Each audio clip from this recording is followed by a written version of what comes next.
നമസ്കാരം. ഹർഷിത UDF വേണ്ടി തെരഞ്ഞെടുപ്പ് പ്രചരണത്തിന് ഇറങ്ങുമത്രേ. ഏത് ഹർഷിത? മെഡിക്കൽ നെഗ്ലിജൻസിന് ഇരയാക്കപ്പെട്ട് ആ അവസ്ഥയെക്കുറിച്ച് ഓർത്ത് കേരളം സഹതപിച്ച ആ ഹർഷിത ഓർമ്മയില്ലേ? ഇത്രയും കാലം അവരെ ഒരു മെഡിക്കൽ നെഗ്ലിജൻസിന്റെ ഇരയായിട്ട് മാത്രമേ കണ്ടിട്ടുള്ളൂ. അവരുടെ ദുരവസ്ഥയെ സംബന്ധിച്ച് പലതരത്തിലുള്ള രാഷ്ട്രീയ ഉദ്ദേശശുദ്ധിയോടുകൂടിയുള്ള അവരുടെ പ്രതിഷേധങ്ങൾ നടത്തിയെങ്കിലും അതിനോടൊന്നും ഇതുവരെ പ്രതികരിച്ചിട്ടില്ല. പക്ഷേ ഇന്നിപ്പോൾ പ്രതികരിക്കും. കാര്യം ഈ പ്രതികരണം ഒന്ന് കേട്ടെ. ഞങ്ങൾ നീതിക്ക് വേണ്ടി ഇപ്പോൾ വർഷങ്ങളായിട്ട് അലയാണ്. അപ്പം ഈ ഒരു സർക്കാരിൽ നിന്ന് ഒരു തരത്തിലുള്ള നീതിയും കിട്ടൂല എന്നുള്ള ഉറപ്പായി. പിന്നെ UDF എന്തായാലും നമുക്ക് പ്രതിപക്ഷ നേതാവ് അടക്കം UDF ഭരണത്തിൽ വന്നാൽ എന്തായാലും നമ്മളെ കാര്യം പരിഗണിക്കും എന്നുള്ള നമുക്ക് ഉറപ്പ് വന്നിട്ടുണ്ട്. അപ്പോൾ നമ്മളെ കാര്യം ഒന്ന് പറയാമെന്നുള്ളതുമാണ്.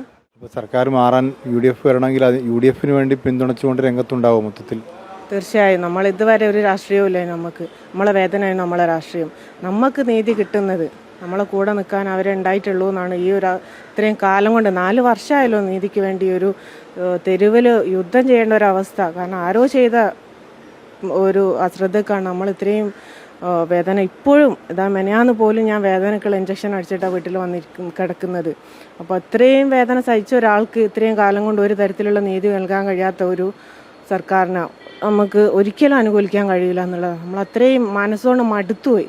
അപ്പം ഇനി എന്തായാലും ഭരണം മാറണം എന്നുള്ളത് തന്നെയാണ്. ഇനി വരുന്നതിൽ നമ്മൾ മാക്സിമം നമ്മളെ കൊണ്ട് കഴിയുന്ന വിധം, കാരണം ആരോഗ്യപരമായിട്ട് വളരെ പ്രയാസം ഇപ്പോഴും ഉണ്ട്, കഴിയുന്ന വിധത്തിൽ നമ്മൾ ഇറങ്ങുന്നുള്ളത് തന്നെയാണ്. കേട്ടല്ലോ, പാണക്കാട് തങ്ങളെ കാണാൻ എത്തിയിരിക്കുകയാണ് നീതി ഉറപ്പാക്കാൻ. UDF സർക്കാർ അധികാരത്തിൽ വന്നാൽ തങ്ങൾക്ക് നീതി ഉറപ്പാകുമെന്ന്. ഏത് കേസിൽ? മെഡിക്കൽ നെഗ്ലിജൻസ് കേസാണ്. എങ്ങനെ? ഒരു സർജറിക്കിടയിൽ കോഴിക്കോട് മെഡിക്കൽ കോളേജിൽ വെച്ച് ഒരു സർജിക്കൽ ഇൻസ്ട്രുമെന്റ് വയറിനകത്തായി പോയ സംഭവം. നമുക്കൊരു വ്യക്തിക്ക് അങ്ങനെ ഒരു സിറ്റുവേഷൻ ഉണ്ടായാൽ എപ്പോഴാണ് അവരോടൊരു സഹതാപം തോന്നുന്നു? അവർക്കുണ്ടായ ആ ദുരവസ്ഥ അത് ഒരു മനുഷ്യർക്കും ഉണ്ടാകാൻ പാടില്ല. അവർ അനുഭവിച്ച ബുദ്ധിമുട്ടുകളെ കുറിച്ചൊക്കെ മനസ്സിലാക്കുമ്പോൾ സ്വാഭാവികമായിട്ടും ഏതൊരു വ്യക്തിയോടും നമുക്ക് പെട്ടെന്ന് മനുഷ്യനെന്ന നിലയ്ക്ക് സഹാനുഭൂതി തോന്നും. കാര്യം ഇതൊന്നും ആരും മനഃപൂർവ്വം ചെയ്യുന്നതല്ലല്ലോ.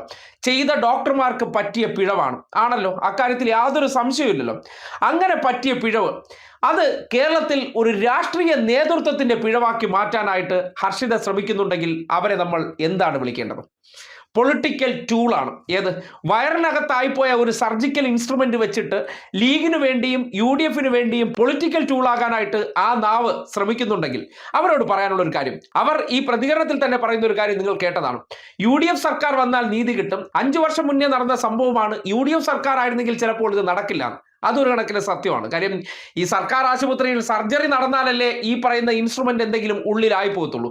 അങ്ങനെയുള്ള ഒരു സംവിധാനവും ഇല്ലാതെ പ്രൈവറ്റ് ഹോസ്പിറ്റലിൽ പോയി ഇതായിക്കഴിഞ്ഞാൽ അവിടെ അവർ കൈയൊഴിഞ്ഞ് കഴിയുമ്പോൾ വേണമെങ്കിൽ വായും പൂട്ടി ഈ പറയുന്ന ലീഗന്മാരോ കോൺഗ്രസ്സുകാരോ ആരും ഒപ്പം വരത്തില്ല, വച്ചനത്താമായിരുന്നു. പക്ഷേ സർക്കാർ മേഖലയിലായപ്പോൾ ചെയ്യാൻ പറ്റുന്നതിന്റെ പരമാവധി കാര്യങ്ങൾ അവർക്ക് വേണ്ടി ചെയ്തു കൊടുത്തു. മെഡിക്കൽ നെഗ്ലിജൻസ് ഉണ്ടായാൽ ഹർഷിതയോട് ഇത് ചെയ്തത് ഇവിടത്തെ മന്ത്രിമാരായിരുന്ന ഏതെങ്കിലും വ്യക്തിയാണോ? അതായത് അവർ വന്ന് സർജറി ചെയ്ത് മനഃപൂർവ്വം ഈ ഇൻസ്ട്രുമെന്റ് എടുത്ത് ഹർഷിതയുടെ വയറ്റിൽ വെച്ചിട്ട് പോയതാണോ? അല്ലല്ലോ. അത് ചെയ്ത ഡോക്ടർക്ക് ഒരു പാകപ്പിഴ സംഭവിച്ചു. ആ പാകപ്പിഴയ്ക്ക് എന്താണോ ചെയ്യേണ്ടത് അതിനെതിരെ അന്വേഷണം നടത്തി അതിൽ വീഴ്ച വരുത്തിയിട്ടുള്ളവരുടെ കാര്യങ്ങളെക്കുറിച്ചെല്ലാം നടപടി എടുത്തിട്ടുണ്ട്. ആ നടപടിക്കപ്പുറം എന്ത് ചെയ്യാൻ പറ്റും? അവർ പറയുന്ന രീതിയിലെല്ലാം പ്രവർത്തിച്ചു കൊടുക്കാൻ പറ്റുമോ? പ്രത്യേകിച്ച് രാഷ്ട്രീയ ദുരുദ്ദേശത്തോടു കൂടി ഒരു ഇരയെ കൊണ്ട് നടന്ന് നാട് നീളെ കേരളത്തിലെ ആരോഗ്യ മേഖലയെല്ലാം മോശമാണെന്നുള്ള നിലയ്ക്ക് എപ്പോഴൊക്കെ UDF ആവശ്യമാണോ അപ്പോഴെല്ലാം ക്യാമറയ്ക്ക് മുന്നിലേക്ക് വരുന്നുണ്ടെങ്കിൽ ഒരു 916 പെയ്ഡ് ഇരയായിട്ട് അവർ മാറിയിട്ടുണ്ട്. ആ പെയ്ഡ് ഇര പറയുന്ന ഈ കാര്യങ്ങൾ ഇന്നിപ്പോ ചെവിക്കൊള്ളേണ്ട കാര്യമില്ല. കാര്യം നമ്മൾക്ക് ഇത്രയും കാലം അവരോട് ഒരു സഹതാപം ഉണ്ടായിരുന്നു. അങ്ങനെയൊന്നും ലോകത്തൊരു സ്ത്രീക്കും സംഭവിക്കാൻ പാടില്ലാത്തതാണ്. കാര്യം ഇങ്ങനെയൊക്കെ പിഴവ് സംഭവിച്ചതിന് ശേഷം ആ ഡോക്ടർമാർക്കെതിരെ നടപടി സ്വീകരിക്കാം.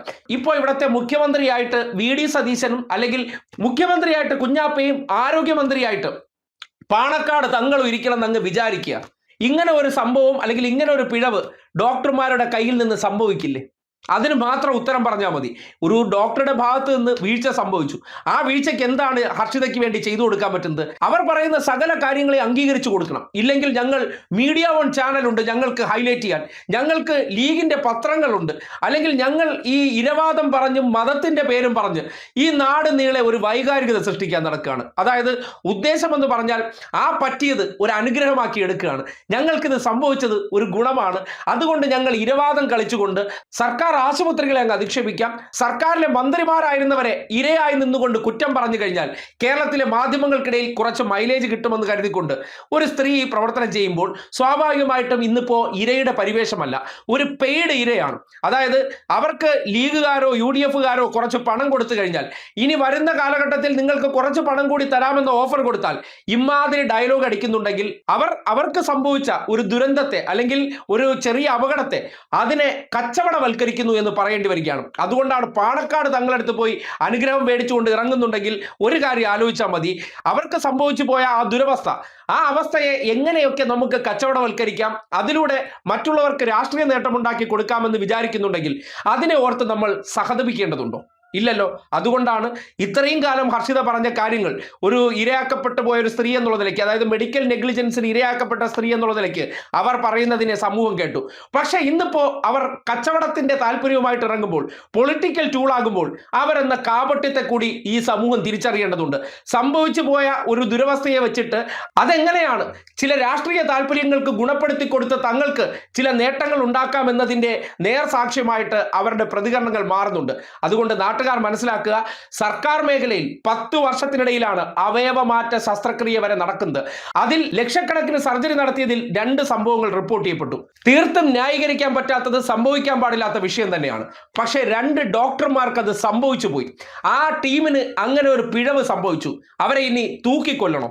അവരിൽ നിന്ന് സംഭവിച്ചതിന് എന്ത് പ്രതിവിധിയാണോ ആ പ്രതിവിധി അവർക്ക് ചെയ്തു കൊടുത്തു. പക്ഷെ ഞങ്ങൾക്ക് കിട്ടിയ ഈ ഒരു അവസരം അത് ഞങ്ങൾ രാഷ്ട്രീയ നേട്ടത്തിന് ഉപയോഗപ്പെടുത്തുമെങ്കിൽ ആ പിഴവ് സംഭവിച്ച ഡോക്ടർമാർക്ക് നിയമപരമായിട്ടുള്ള ശിക്ഷയ്ക്കപ്പുറം മറ്റൊന്നും ചെയ്യാൻ കഴിയില്ല. പിന്നെ നിങ്ങൾ മുന്നോട്ട് വയ്ക്കുന്ന ഡിമാൻഡ് അത് ലീഗ് പറഞ്ഞു തരുന്ന ഡിമാൻഡ് ആണെങ്കിൽ ആ ഡിമാൻഡ് തൽക്കാലം അംഗീകരിക്കാൻ ബുദ്ധിമുട്ടുണ്ട്. അങ്ങനെ തങ്ങൾക്ക് പറ്റിയ ഒരു ദുരവസ്ഥ വെച്ചിട്ട് ഈ നാട്ടിൽ നിങ്ങൾ രാഷ്ട്രീയ കച്ചവടത്തിന് ഇറങ്ങിക്കഴിഞ്ഞാൽ നാട്ടിലെ ജനങ്ങൾ മുഴുവൻ മണ്ടന്മാരാണെന്ന് കരുതിക്കളയരുതെന്ന് മാത്രമേ ഹർഷിതയോട് പറയാനുള്ളൂ.